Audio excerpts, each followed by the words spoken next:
Assalamualaikum warahmatullahi wabarakatuh. Apa kabar anak-anak? Bapak doakan semoga kalian sehat selalu. Pada kesempatan kali ini kita akan belajar mata pelajaran ekonomi dengan materi koperasi. Poin pertama yang akan kita bahas adalah pengertian koperasi. Berikut ini adalah penjelasannya. Apa yang kamu ketahui tentang koperasi? Ribet, kuno, atau nggak tahu? Itulah 3 alasan utama mengapa sebagian masyarakat lebih memilih meminjam uang kepada rentenir daripada koperasi. Tapi, tahukah kamu bahaya meminjam uang kepada rentenir? Bunga berlipat, jatuh tempo yang tidak jelas, cara menagih yang tidak ramah, bahkan tempat usaha bisa direbut paksa. Lalu, bagaimana dengan koperasi? Mari kita cari tahu lebih dalam. Menurut Undang-Undang Nomor 25 Tahun 1992 tentang Pengkoperasian, koperasi adalah badan usaha yang beranggotakan orang seorang atau badan hukum koperasi dengan melandaskan kegiatannya berdasarkan prinsip koperasi sekaligus sebagai gerakan ekonomi rakyat yang berdasarkan atas asas kekeluargaan. Poin yang kedua adalah tujuan koperasi. Koperasi bertujuan untuk membangun tatanan perekonomian nasional dalam mewujudkan masyarakat yang maju, adil, dan makmur. Yang ketiga adalah prinsip koperasi. Ada 7 prinsip koperasi, yaitu keanggotaan bersifat sukarela dan terbuka, pengelolaan dilakukan secara demokratis, pembagian SHU atau sisa hasil usaha secara adil sebanding dengan besarnya jasa usaha masing-masing anggota, pemberian balas jasa yang terbatas terhadap modal, asas kekeluargaan, pendidikan diklat koperasi, dan kemandirian. Yang keempat adalah jenis-jenis koperasi. Ada 5 jenis koperasi. Koperasi simpan pinjam, koperasi konsumen, koperasi produsen, koperasi jasa, dan koperasi pemasaran.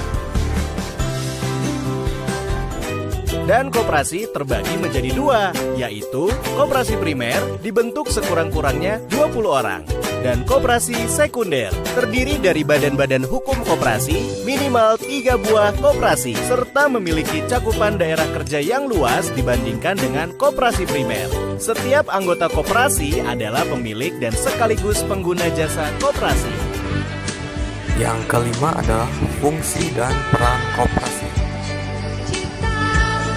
Fungsi dan peran koperasi adalah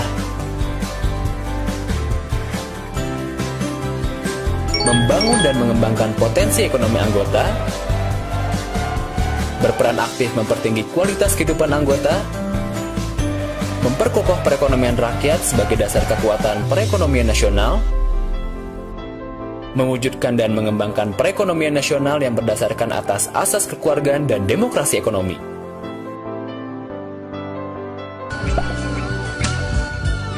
Yang keenam adalah organisasi koperasi.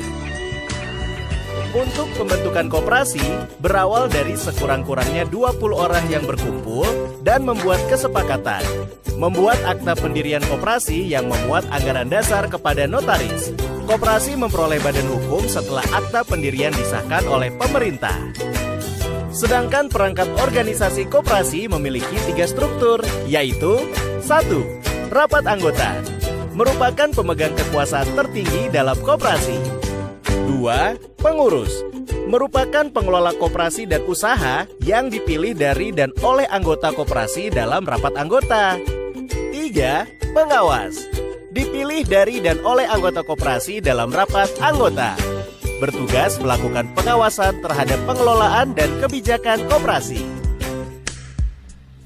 Yang ketujuh adalah modal koperasi. Untuk jenis modal koperasi terdiri dari modal sendiri, berasal dari simpanan pokok, simpanan wajib, dana cadangan, dan hibah. Modal pinjaman berasal dari anggota, koperasi lainnya atau anggotanya, bank dan lembaga, penerbitan obligasi dan surat hutang lainnya, dan sumber lain yang sah. Yang kedelapan adalah sisa hasil usaha. Sisa hasil usaha koperasi. Mau tahu apa itu sisa hasil usaha koperasi? Sisa hasil usaha koperasi merupakan pendapatan koperasi yang diperoleh dalam 1 tahun buku dan keperluan lain dari koperasi, sesuai dengan keputusan rapat anggota. Besarnya pemupukan dana cadangan ditetapkan dalam rapat anggota. Yang kesembilan adalah koperasi sekolah. Peran koperasi sekolah, sarana pendidikan melalui praktek secara langsung untuk mempelajari kewirausahaan.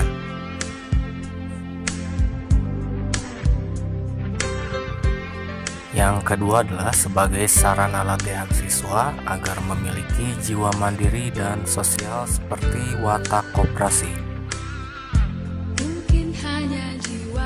Mendidik generasi penerus untuk berpartisipasi dalam pembangunan. Dan yang terakhir adalah untuk memenuhi kebutuhan sekolah siswa seperti seragam, alat tulis, dan atribut.